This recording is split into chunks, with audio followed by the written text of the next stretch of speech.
चालुपे को बहुत ही बुरा लग रहा है। वे क्या करे, उसकी जो बहन है उसने जो भी सरप्राइज प्लान करके रखा था, अब वो सरप्राइज उसने देख लिया। ओ हो, इतने ही दुख की बात है। अपनी बहन के लिए कितना बुरा लग रहा है। बोलती है मैं बड़ी बहन हूँ और ये छोटे छोटे बच्चे हैं, इनका मुझे ही तो ख्याल रखना पड़ेगा। देखो पिछले वाले व्लॉग में उसने मोबाइल देख लिया था और उस मोबाइल में फिर दोबारा से सरप्राइज खुल गया था, जो सरप्राइज प्लान करने जा रहे थे। ओहो हो भाई, कितनी दुखी है। उसके बहन भाई जो भी कुछ कर रहे हैं, उनका सरप्राइज सामने आ गया तो उनकी जो चीजें थी वो जो करना चाहते थे, अब उनको उतनी खुशी नहीं मिलेगी। कितनी दुख की बात है ना। कितना ज्यादा ख्याल है अपने भाई बहनों का, कितना ज्यादा प्यार है भाई बहनों से। वो जो भी कुछ करते हैं इसके लिए इतनी इतनी एफर्ट्स करते हैं। चल बंद करिए ड्रामा। ये जो आपने अभी अभी सुना जितना भी, ये वो चीज है जो कि इसने अपने व्लॉग्स में दिखाई, सब लोगों ने देखी। पर इसके पीछे की क्या बात है, असलियत क्या है? अगर ये इतनी ही अच्छी है तो लोग बाग इसको इतना मक्कार और शेलफिश क्यों कहते हैं भाई? इसको तो फिश कहना भी नहीं चाहिए, इसको तो शार्क कहना चाहिए, शार्क। चलिए मतलब की बात पे आते हैं। ये सारा का सारा ये पूरा कोरा ड्रामा कर रही है कि भाई ये जो मैंने मंगवाया था इन लोगों ने सब, वो सारा मैंने दरवाजा खोला और मेरे सामने आ गया और मैंने देख लिया। जो पिज्जा एक ब्रेड लेने के लिए भी पैसे इससे मांगती है, यानी कि 2 धनिया की पत्ती चाहिए होती हैं या फिर पुदीना चाहिए होता है, यानी मिंट चाहिए होता है, तो उसका आवाज आती है मुझे चाहिए, मुझे यही चाहिए, मुझे यही चाहिए था। उसको अगर एक भी चीज चाहिए, कुछ भी चाहिए, तो ये बिना इसकी मर्जी के आती नहीं है। तो आपको लगता है ये जो सब कुछ हो रहा है, ये जो केक आ गया, डेकोरेशन हो गई, सब सामान आ गए, गिफ्ट आ गया, ये सारा का सारा वो पिज्जा अपने इंस्टाग्राम अकाउंट से जो अर्निंग हो रही है ये उससे लेकर आ रही है। अरे अरे अरे, कितने भोले भाले हैं आप लोग भी ना भाई। ये सारा इसका कंटेंट है, अपने आप को अच्छा दिखाना है, लोगों को ये बताना है कि मैं बहन भाइयों का कितनी फीलिंग्स का ध्यान रखती हूँ। उनकी जो फीलिंग्स हैं वो उनके लिए, मेरे लिए बहुत वैल्यू रखती हैं। अच्छा तो ये बता कि जब तूने जिम जाना शुरू किया तो क्या तुम्हारी फैमिली में किसी ने भी, इसकी माँ ने, पिज्जा ने या घर के किसी और आदमी ने ये नहीं कहा कि पिज्जा को भी जिम लेके जाना? नहीं कहा ना? हमें तो पता था, क्योंकि सारे के सारे ऐसे ही हैं, सारों के सारों की सोच ऐसी ही है। आपको लगता है वैसे इतनी बड़ी फैमिली में किसी का भी एक विचार भी नहीं आया होगा, एक थॉट भी नहीं आया होगा कि अगर ये जिम जा रही है तो इसको भी जिम की जरूरत है, इसको भी ये सब करने की जरूरत है, इसको भी डाइटिंग की जरूरत है? नहीं आया होगा, क्योंकि मानिए इस बात को। यहाँ पर ये जो बहन भाई का ड्रामा करती है ना, बहन भाई का ड्रामा कुछ नहीं है। वो एग्जैक्टली इसको एक नौकरानी की तरह ट्रीट करती है, उसको वैसा ही बनाया गया है, शुरू से बचपन से वो ही उसने बनाया है। और आखिरकार आज की डेट में तो ये हो गया है कि वो इस सब में ही खुश है। उसको कोई ज़रूरत नहीं है कि मेरी सेहत के यहाँ से यहाँ कहाँ होनी चाहिए, मेरी गर्दन जो इस तरह से हो गई है उसका क्या होना चाहिए, मेरी जो लुक हमेशा एक ही रहती है, एक ही टाइप के मैं हमेशा कपड़े पहनती हूँ। तो दुनिया जब इतने इतने सारे कपड़े पहनती है और अपनी रीलें बनाती है, अपनी फ़ोटो पोस्ट करती है, लेकिन मुझे ऐसा ही दिखाई देना है। मुझे ठीक से ज़मीन पर बैठा नहीं जाता, मुझे बहुत ज़्यादा चला नहीं जाता, और बहुत सारी और जो प्रॉब्लम इससे रिलेटेड हैं वो सारी होती रहती हैं। लेकिन नहीं, मुझे ऐसे ही रहना है। मुझे बस किसी भी तरीके से चालू पी के किसी भी चीज़ में कमी नहीं आने देनी है, उसके बिस्तर लगाने में, उसके खाने में, उसकी दवाइयों में, उसके जो चोचलेबाजी चलती रहती है। अब मैं इस वाला पानी पीऊंगी कल से, और कल से वो वाला पानी पीऊंगी, और मेरे को अब ग्रीन टी चाहिए और मुझे माचा टी चाहिए। टोटल इसका ड्रामा है। आप ही बताइए, इसे मतलब इस बात की तो आ गई कि उसकी फीलिंग हर्ट हो जाएगी कि वो उसने देख लिया इसके लिए, लेकिन ये नहीं हुआ कि एक बार भी उसकी फीलिंग इस बात से हर्ट होगी कि उसको अपनी हेल्थ के लिए जिम की जरूरत है, तो वो जिम लेके नहीं जा रही है। और जब वो अपनी बहन को कम होते हुए देखेगी तो उसको बिल्कुल भी बुरा नहीं लगेगा, कोई फीलिंग हर्ट नहीं होगी, कोई उसको एम्बेरसमेंट फील नहीं होगी कि मैं क्या हूं और ये क्या है। चलो ऐसे छोटी मोटी बातें छोटे मोटे शहरों में होती रहती हैं। चलो तो कुछ बड़ी बात पे बात कर लेते हैं। बड़ी बात जो है वो बड़ी ही है, तो इसलिए बात तो करनी ही पड़ेगी। पहले छोटा सा ब्रेक एक और ड्रामे का। फनी जबरदस्ती जो कमरा खोल के दिखा रहा है कि देख देख देख इसमें क्या है, लेकिन वो कह रही है नहीं नहीं मुझे नहीं देखना, मुझे नहीं देखना। पहले ही दिन सब कुछ देख चुकी है कि कौन सा केक, किस डिजाइन का केक आ रहा है, वो सब देख चुकी है मोबाइल पर ही। फिर अगले दिन जब केक आएगा, केक सामने आएगा, तो फिर कहेगी ओ इतना बड़ा केक। अगर पिज्जा के स्टाइल में कहें तो अरे चलो पे, मैंने तो ऐसा सोचा ही नहीं था। लड़की कभी कोई बात सोचती भी है, हर चीज को ये ही कह देती है ये तो मैंने सोचा ही नहीं था, ये तो मेरा ही है, ये तो मुझे चाहिए, मुझे चाहिए। चलिए सारे ड्रामे हो गए, सारे ड्रामे हो गए। अब चलिए केक काटते हैं, और सारे के सारे वहां इकट्ठे पूरे ड्रामे के साथ इतना बड़ा वो बैनर बनवा के लाया है यूट्यूब का, और ये से नजर नहीं आया होगा और ये से पता नहीं चला होगा। यार कितनी कितनी बड़ी बेवकूफियां दिखाते हैं। और फिर ये कहती है कि मुझे तो पता ही नहीं था, सारे पैसे देती है, सारी प्लानिंग ये करती है। एक दिन पहले ये कह रही थी हम कुछ ज्यादा नहीं करेंगे इस बार। अब ये दोनों बच्चे भी बड़े हो गए हैं, ये इतने सारे जो गुब्बारे लगे हैं ना, ये इन्होंने नहीं लगाए, ये लगवाए गए हैं और इसको पता ही नहीं है। असल में इसका झूठ तो जब ही पकड़ लिया जाता है कि जब ये इस तरह की बात करती है तो मुंह तो फुला लेती है। मतलब जैसे छोटा सा बच्चा जब रूठ जाता है तो उसके गाल फूल जाते हैं, ठीक है, और आंखें भी ऐसी हो जाती हैं, लेकिन बात हंस कर ही करेगी, वो चाहे अब की बात हो या फिर कोई और बात हो। असल में क्या है, जब पीछे का सच होता है ना वो दिखाई दे जाता है, तो इसलिए ये जो कुछ सब कुछ छुपाती है पर सब कुछ नहीं छुप पाता। जैसे कह रही है ना कि मेरे से कोई छुप नहीं पाता, ऐसे ही हम लोगों से कुछ नहीं छुप पाता। इसकी हंसी दिखाई दे ही जाती है। अगर आपको देखना है तो अब आप ये वाला सीन फिर दोबारा देख लेना। तब इसने सोफे पे बैठकर बोला है कि एक गलती हो गई, मैंने देख लिया। अब इसको 1 मिनट नहीं लगा है मुस्कुराने में और उसके बाद में पलटने में। आदमी के मूड होते हैं, जैसा मूड होता है वो मूड एकदम चेंज नहीं होता, मूड चेंज होने में टाइम लगता है, बट इसका मिनट सेकंड में चेंज होता है। क्यों? क्योंकि पहले स्क्रिप्टेड रहता है, इसे पता होता है पहले मुझे क्या बोलना है, फिर मुझे क्या बोलना है। पहले बोलने वाले की डिमांड ये है कि मुंह फुलाना है और आंखें नीचे करनी है और दिखाना है कि मैं बहुत दुखी हूँ, मैं बहुत नाराज हूँ। कुछ ऐसी नाराज होती है कि जब छोटे बच्चे गुस्सा करना सीखते हैं तो उनसे कहते हैं बेटे जरा गुस्सा होके दिखाओ, तो दोनों हाथ बांध लेंगे, ऐसे मुंह को फुला लेंगे और आंखों को ऐसा कर लेंगे। फिर उनसे कहो बेटे आप हंस के दिखाओ, तो तुरंत ही आपको हंस के दिखा देंगे। तो ऐसा ही है ड्रामा नंबर 1। तो चलिए अब बड़ी वाली बात करते हैं। अब आगे ऊपर आगे केक काटने के लिए सब लोग आ गए। अम्मी का एक्सक्यूज दे दिया, उनकी आंखें में प्रॉब्लम है और उसकी वजह से वो नहीं आ पा रही, पानी पानी आया जा रहा है उनकी आंखों में। मानते हैं, दिखाया भी, अगले दिन भी दिखाया, उसकी आंख में वाकई में प्रॉब्लम थी। अब उसके बाद में धन्यवाद धन्यवाद धन्यवाद, thank you thank you thank you. ये मेरा नहीं था, ये चालोपी का था। सबको थैंक यू, एक एक करके सबको थैंक यू। पर किसको थैंक यू बोलना चाहिए था इसको? किसने इसको यहाँ आज इस जगह पहुंचाया जहाँ ये 6 साल बाद खड़ी है? उसका असली कारण कौन है, या इसकी इतनी सारी सफलता का, इतनी बड़ी सफलता का राज क्या है? कौन है इसके पीछे? अब इसने तो अपना राग अलाप दिया कि भाई मेरे लिए जो है सबसे पहले जो है मम्मी पापा हैं। मम्मी पापा, यस, देखो सबसे पहले तो जो है हर एक कोई ना खुदा का शुक्रिया का अदा करता है, क्योंकि उसकी मर्जी के बिना कुछ नहीं होता। तो सबसे पहला शुक्रिया उसको जाना चाहिए। उसके बाद अपने माँ बाप को आना चाहिए, क्योंकि उनकी वजह से आज आपको और कैसे कैसे आप यहाँ कहाँ तक पहुँचे। इसमें ज़रूरी नहीं है आपके माँ बाप का ही हाथ हो, कोई और भी हो सकता है आपका मेंटर, और इतना बड़ा मेंटर कि जो आपको 0 से 100 या कि 0 से हीरो बना दे। और वो और कोई नहीं, सिर्फ और सिर्फ इसकी भाभी है। देखिए, दो लोगों का नाम लिया जाता है। एक तो पिज़्ज़ा, क्योंकि पिज़्ज़ा ने इसको 100% सपोर्ट किया है। सपोर्ट का मतलब ये नहीं कि ठीक है तुम करो मैं तुम्हारे पीछे हूँ, नहीं, इसकी हर काम में मदद करी है उसने। चाहे वो इसकी जो इनिशियल फोटोग्राफी हो या फिर जो व्लॉग बनाना हो, तो उसको शूट करना हो, और इसको 100 फोटो, मतलब ये बहुत सारे फ़ोटो खिंचवाती थी। उसके बाद में उनमें से कुछ सेलेक्ट करती थी, उसको डांटती थी, तेरे को कैमरा पकड़ना नहीं आता, तेरे को फ़ोटो खींचना नहीं आता, ऐसा क्यों है, देखो इसमें ऐसा मुँह आ गया, देखो इसमें लाइटिंग ऐसे आ गई।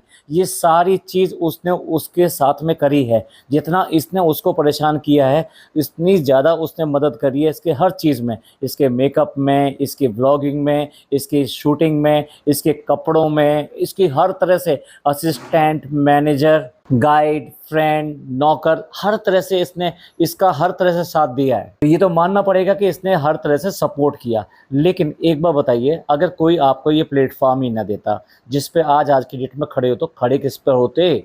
अगर कोई आपको पहचान नहीं देता तो फिर आपकी पहचान कहाँ से बनती? अगर कोई आपको इस काबिल ना बनाता कि आप देखने दिखाने लायक हो, तो कहाँ से ये सब चीज़ें चलती? आज की डेट में ये जो भी कुछ है, जो इसका रंग रूप दिखाई देता है, मैं इसकी बॉडी शेमिंग और उस सब की बात नहीं कर रहा, मैं रंग रूप की बात कर रहा हूँ। जो रंग रूप दिखाई देता है, साफ चेहरा दिखाई देता है, प्रॉपर इसके बाल और ये सब चीज़ें दिखाई देते हैं, ये सारी चीज़, इसके दांत, सब चीज़ें, ये सारी चीज़ें किसने कराई? ये इसकी भाभी ने कराई है। वन एंड ओनली वन इसकी भाभी है, इसकी मेंटर, फर्स्ट मेंटर भी यही है, और उसी ने इसको प्लेटफॉर्म दिया। आज भी इसके पीआर के थ्रू जो न्यूज़ छप रही हैं कि भाई गैस की कमी होने से रेस्टोरेंट जो है बंद करना पड़ा। किसका रेस्टोरेंट बंद हुआ? सिमर की ननद का यानी आप समझ जाइए, वहाँ नाम लिया गया था, मैडम का नाम लिया गया कि मैडम की ननद का जो रेस्टोरेंट इसलिए बंद हुआ क्योंकि गैस की कमी थी। कहीं ये बाहर जाती है, मार्केट में जाती है, दिल्ली गई थी, तो वहाँ पे भी इसको यही पहचाना गया कि ये किसकी ननद है, ये उनकी भैया भाभी की बहन है। आज इस स्टेज तक आने के बाद में भी ये अपनी पहचान इस लेवल की नहीं बना पाई जो इसकी भाभी की पहचान है। वो बात दूसरी है, भाभी तो अपने ही कर्मों की वजह से नीचे नीचे नीचे जा रही है, या ये कहिए कि उसको उसका कर्मा मिल रहा है जो उसने किया है। ये जब यहाँ भोपाल से आई थी तो इसका हाल ये था, एक बहुत बड़ा मस्सा था इसके चेहरे पे। वो मस्सा इसकी भाभी ने छोटी सी सर्जरी से निकलवाया। इसके दांत टेढ़े मेढ़े थे, और अगर आपको देखना है तो आप पुराने पुराने इसके फोटोग्राफ देख लीजिए, वो मिल जाएंगे। वो दांत भी सारे सारे इसकी भाभी ने ठीक कराए। जिन दिनों ये आए थे और गेटवे ऑफ इंडिया घूमने के लिए गए थे, वहाँ इसके पापा, इसकी अम्मी, इन सब के साथ में इसका फोटो है। वहाँ देखिए इसकी बाजू कितनी भारी भारी हो रही हैं, जितनी आज भारी हैं उससे तो थोड़ी सी कम थी, लेकिन बहुत भारी थी। चेहरा चेहरा पिज्जा से थोड़ा सा कम दिखाई देता था। तो मतलब की बात यह है कि उस टाइम भी ये मोटी थी और अच्छी खासी मोटी थी, इसलिए इसको पहनावा ओढ़ावा भी अच्छा नहीं लगता था। वो सारे काम किसने किए? इसकी भाभी ने किए। इसको पूरी डाइटिंग करवाई, इसको डॉक्टर के पास लेकर गई, इसको जिम जाने के लिए कहा, और इसके अलावा इसको और भी बहुत सारी क्लासेस दिलवाई, जो बेसिकली जिन क्लासेस के थ्रू ये कम से कम उस अच्छी सोसाइटी में उठ बैठ सके, थोड़ा बोलना सीख सके। ये सारी चीज़ें, सारी मेंटरशिप ये सिर्फ और सिर्फ भाभी की थी। भूल गई? शर्म तो नहीं आई होगी? मतलब अगर ठीक है, मानते हैं लोगों के रिश्ते बहुत लंबे समय तक नहीं रहते अच्छे, लेकिन जब कोई ऐसा वक्त आता है और पीछे मुड़कर देखता है कि मुझे उस मुकाम से किसने उठाया, तो आपको हमेशा हमेशा उस आदमी की याद आती है। वो ठीक है, आज आपके नहीं है रिश्ते, ना सही, ना मिलो ना सही, लेकिन कम से कम बोल तो सकते हो कि मेरी मेरी जो फर्स्ट मेंटर है, या ये कहिए कि जिसने मुझे आज यहाँ पहुंचाया, वो सिर्फ और सिर्फ एक ही है, और वो ये है। तो ये तो मैंने बताया कि किस तरह से उसने इसका ट्रांसफॉर्म किया। उसके अलावा जो प्लेटफॉर्म दिया गया, यानी ये यूट्यूब प्लेटफॉर्म जो है, ये यूट्यूब प्लेटफॉर्म पे आज की डेट में ना जाने कितने लोग, लाखों करोड़ों लोग रोज चैनल बनाते हैं, और उतने ही चैनल, उससे ज़्यादा चैनल बंद हो जाते हैं, यानी नहीं चल पाते तो लोग बंद कर देते हैं, अपनी एफर्ट ख़त्म कर देते हैं। इतने सारे लोग हैं, लेकिन वो कोई इस स्तर तक नहीं पहुंचता। क्यों नहीं पहुंचता? क्योंकि ये डेफिनेटली मानना ही पड़ेगा, ये नेपो किड ही है। उस टाइम में इसकी भाभी का नाम इतना ऊंचा था कि लोग बाग देखना चाहते थे, इसके घर को देखना चाहते थे, इसको देखना चाहते थे। और इसकी भाभी क्या क्या करती है, घर में कैसे करती है, एक तो ये फैक्टर था कि क्योंकि उसने इंटर रिलीजन मैरिज की थी, तो इसलिए भी बहुत सारे लोगों को ये देखना था कि इंटर रिलीजन मैरिज करने के बाद में ये किस तरह से फैमिली में एडजस्ट होती है और किस किस तरह से क्या करती है, मतलब कौन सा धर्म पालन कर रही है, किस तरह से बिहेव करती है, ये लोगों के लिए क्यूरियोसिटी थी। तो उसकी वजह से इसका चैनल चल पाया। इसने हर अपने स्टार्टिंग के जितने व्लॉग थे, भाभी और भैया इनके सहारे बनाए। आज भी इसके चैनल पे अगर कोई सबसे ज़्यादा व्यू वाली वीडियो है तो वो सिर्फ और सिर्फ भाभी की है। आज तक भी उसको टच नहीं कर सकी अपनी इतनी ज़्यादा शोहरत के बाद में। अब इसके लिए ये कितना ही बड़े से बड़ा फंक्शन कर ले, कितनी बड़ी से बड़ी चीज़ कर ले, लेकिन आज भी उतने व्यूज़ को आज तक ये टच नहीं कर पाई। जिसमें भाभी ने केक बनाया था और उसके थंबनेल पे भी भाभी का ही फ़ोटो था, वो केक रखते हुए अपनी जलन में, इन सब में उसको बिल्कुल पूरी तरह से भूल बैठी है।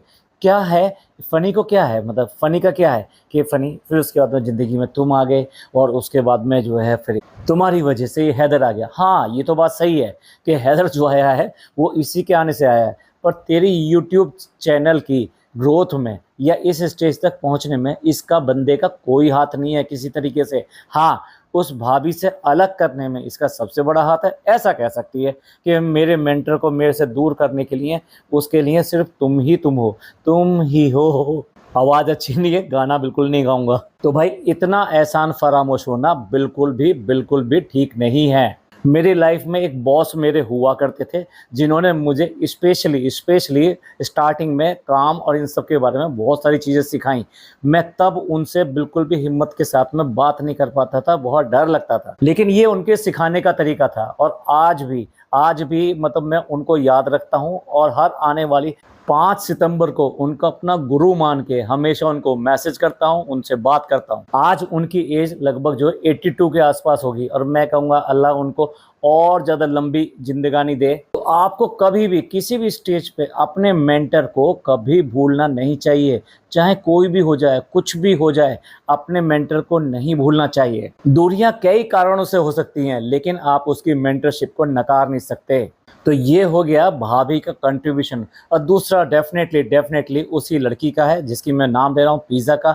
लेकिन पिज़्ज़ा को रिटर्न में क्या मिला, मतलब इसके दोनों ही मेंटर जो थे, या ये कहिए जिन जो इसके कैरियर के एक मील का पत्थर बने, या फिर कहिए नींव की ईंट बने जो लोग, उन दोनों के लिए इसने किया क्या, एक को अपनी ज़िंदगी से निकाल के बाहर फेंक दिया और दूसरे को अपनी नौकरानी बना लिया। अगर इसने इतना ज़्यादा साथ दिया है और कह रही है कि आगे चल के ये भी यूट्यूब चैनल खोलेगी, तो क्यों नहीं खुलवाया। उसको इंस्टा तक तो करने नहीं देती है, इंस्टा पे रील नहीं डालने देगी, कुछ खाना नहीं बनाने देगी, कुछ और अच्छी क्रिएटिव चीज़ उसको नहीं करने देगी। जबकि ऐसी बात नहीं, उस लड़की में अगर कुछ बुरी बातें हैं तो कुछ अच्छी बातें भी हैं, कुछ क्रिएटिव करने का उसमें हमेशा हमेशा अच्छा रहता है। लेकिन ये करने देगी तब, उसको थोड़ा सा मोटिवेट करे तो वो करना शुरू कर देगी। एटलीस्ट यार वीकली कम से कम 1 से 2 रील तो जा सकती हैं। लेकिन भाई ये जो यूट्यूब का आज नाम ले रही है, अगर ऐसा ही था तो पहले क्यों नहीं खुलवा दिया, सबसे पहले यूट्यूब ही क्यों नहीं खुलवा दिया, क्यों उसको व्लॉगिंग नहीं करवाती, क्यों उसको कैरियर नहीं बनने देती उसका। जैसे खुद गुड फॉर नथिंग है तो कम से कम एटलीस्ट उसको ऐसे नैपो किड उसको ही प्रमोट कर दे, और वो कम से कम उसकी ज़िंदगी बन जाए, वो भी अपने ज़िंदगी के कुछ डिसीजन लेने लायक हो सके, जैसे ये आज की डेट में लेती है अपने डिसीजन खुद। ये सिर्फ एक ही तरफ से नहीं होता, गिव एंड टेक जो है ना वो दोनों तरफ से होना चाहिए। एक तरफ तो बहन कहती है, उसके बाद में ये भी कहती है कि सारा सपोर्ट इसका रहा है, लेकिन रिटर्न में क्या। आज तक एक ही चीज़ बता दे, एक चीज़ बता दे अच्छी जो इसने उसके लिए करी हो। ना तो कपड़ों के मामले में कभी उसको वरीयता देती है कि उसको टॉप पर रखेगी, ना ही खाने वाने के मामले में, ना ही उसके सेहत के मामले में, ना उसकी पढ़ाई के बारे में, ना उसके कैरियर ग्रोथ के बारे में। अगर उसको कुछ शौक़ है कि बेकरी आइटम का ये सब करना है, तो तेरी तो फ्रेंड है जो बहुत ज़्यादा सब लोगों को सिखाती है, पुणे में है, और वो ऑनलाइन क्लासेस भी देती है, सब कुछ करती है। क्यों नहीं कराया आज तक इसका एडमिशन वहाँ पर। सिर्फ कह देने से मेरी छोटी बहन है, मैं ये मेरे लिए ये बच्चे हैं, मेरे को हमेशा इनका ध्यान रखना है, मैं इनके लिए बहुत कुछ करती हूँ, मैं ध्यान रखती हूँ, ये सब कहने से नहीं होता, करके दिखाना होता है। क्या बना दिया आज तेरी भाभी ने, तेरे को क्या बना दिया, तूने इनको क्या बनाया। खुद रोज़ शॉपिंग पे जाती है। कभी ऐसा नहीं होता कि इसके व्लॉग में, हर एक व्लॉग में कम से कम एक बार तो शॉपिंग होती है। अगर किसी वजह से एक बार शॉपिंग नहीं हुई है तो अगले व्लॉग में कम से कम 2 बार हो जाती है। तो मतलब कहीं से भी एवरेज देख लीजिए, मिनिमम 1 टाइम है।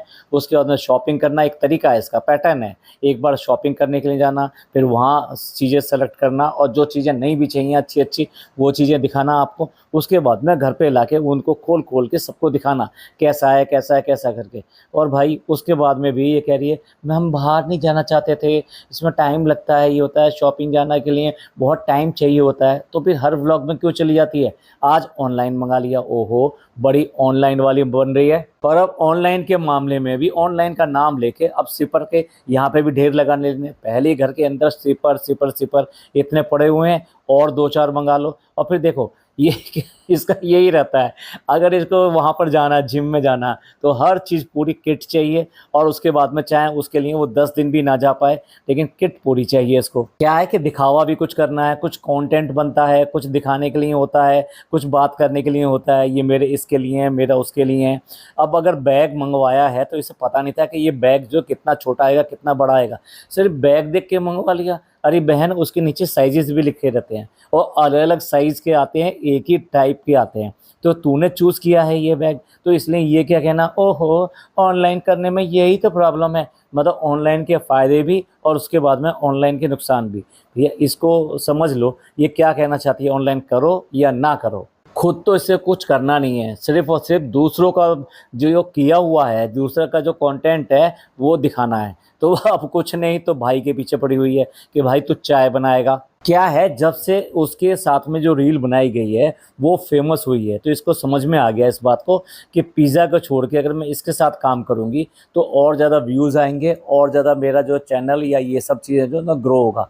अब आप देखना ये इसको नान को और ज़्यादा से ज़्यादा यूज़ करेगी, ये इसकी टैक्टिस होती है। और पिज़्ज़ा हमने जो रील बनाई थी ना, उस पर देखो कितनी जल्दी कितने व्यूज़ आए। अगर पिज़्ज़ा की रील पे व्यूज़ आए तो पिज़्ज़ा को बनाने देना, क्यों नहीं बनाने देती। अरे अगर इसके एक बहाने की मैंने बात नहीं करी तो ये पॉडकास्ट जो है अधूरा ही रह जाएगा। इसने क्या कहा, मतलब जो इसके सबसे बड़े मेंटर हैं यानी भैया और भाभी, उनको नहीं बुलाया। क्यों नहीं बुलाया भाई? क्योंकि रात हो गई थी। ओहो, रात में फंक्शन कर रही थी, ज़्यादा देर हो गया। तुम्हारे यहाँ सारे के सारे फंक्शन रात के 12 बजे नहीं होते क्या? जितने केक कटते हैं, जितनी बर्थडे ब्रिंगिंग होती है या फिर कोई और ब्रिंगिंग होती है एनिवर्सरी की या किसी की भी होती है, वो कितने बजे होती है? वो 12 बजे होती है बहन, या सुबह 6 बजे होती है, या शाम के 6 बजे होती है, कब होती है? ये कोरा बहाना है। मतलब उनको नहीं बुलाना, उनसे नई बात है तो वो अलग बात है।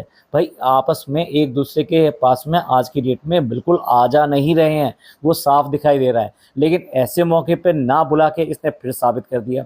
और अभी देख लीजिए, अभी अम्मी का बर्थडे आएगा तो सारे आएंगे, तब रात को ही आएंगे, रात के 12 बजे ही होगा, उससे पहले थोड़ा ना होगा वो। उस टाइम भी पापा भी आएंगे, जो पापा ये के पापा भी सो गए और जब भैया भाभी भी सो गए, यही बस जगी रही है। बस ये जगी हुई है, इसकी पूरी की पूरी फैमिली जगी हुई है। अरे जब इसके खाला खालू आए हुए थे तब भी उनको जगा कर भी इसने वहाँ पे सेलिब्रेशन किया था, जबकि वो जल्दी सोने वालों में से हैं। कुल मिला के ये है, किसी भी तरीके से इन्हें उसको शामिल नहीं करना था, भाभी को शामिल नहीं करना था, भैया को नहीं बुलाना था। अगर बुलाना होता तो डेफिनेटली फिर 12 क्या, अरे भाई तुम पहले इनविटेशन दो, तुम उनको बताओ कि भी आज ये सेलिब्रेशन है तो इसलिए भैया इतने बजे आ जाना। तो वो क्यों करके नहीं आते? क्या इसने बताया कि मैंने भैया भाभी को बताया था कि हम इस तरह से रात को सेलिब्रेशन करेंगे? बताया था क्या? या तुम जो है जब सेलिब्रेशन के लिए सब कुछ तैयार कर लेते हो और जब माचिस जला के हम बैलून फोड़ने वाले होते हो या फिर जो है मोमबत्तियां जलाने वाले होते हो, तब जाओगे? आ जाओ जी आ जाओ, कहीं मोम ना टपक जाए, जल्दी से आ जाओ। चाहे कितनी हाइजीन की बातें कर लो, बस लास्ट टाइम देखने को मिला था जब इनके भाभी के घर में हुआ था कि सब लोगों को डिस्पोजेबल जो है चम्मच दे दिए गए थे, स्पून दे दिए गए थे, और उन लोगों ने सबने अपने अपने चम्मच से वो केक खाया। और चम्मच आप डिस्ट्रॉय कर सकते हो क्योंकि डिस्पोजेबल है, लेकिन नहीं भैया, अब फिर दोबारा से एक केक सबके मुंह में, एक केक सबके मुंह में। कोरे ड्रामे करके दिखाना है। एक तरफ डाइटिंग की बात कर रही है, सब कुछ कर रही है, देखो मैंने रोटी भी ऐसी खाई है, इसका रोटी का आटा ये ऐसा है, इसका रोटी का आटा वैसा है, कितना मैं डाइटिंग वाली सब चीज़ें ले रही हूँ, लेकिन नहीं, बिरयानी फिर भी चलेगी। बिरयानी से कोई कंप्रोमाइज़ नहीं है, मीठे से कोई कंप्रोमाइज़ नहीं है। चलिए, कुछ मेन पॉइंट आपसे डिस्कस करने थे तो वो डिस्कस कर लिए। बाकी के जो सब पॉइंट हैं, टाइम मिला तो मैं ज़रूर बनाऊंगा कल, क्योंकि एक प्रेजेंटेशन बनाना है, तो इसलिए आज यहीं क्लोज करते हैं। कमेंट करके ज़रूर बताइएगा कि ये पॉडकास्ट आपको कैसा लगा। अच्छा लगा हो तो प्लीज़ लाइक कीजिए, सब्सक्राइब कीजिए और शेयर कीजिए। थैंक यू, धन्यवाद, शुक्रिया।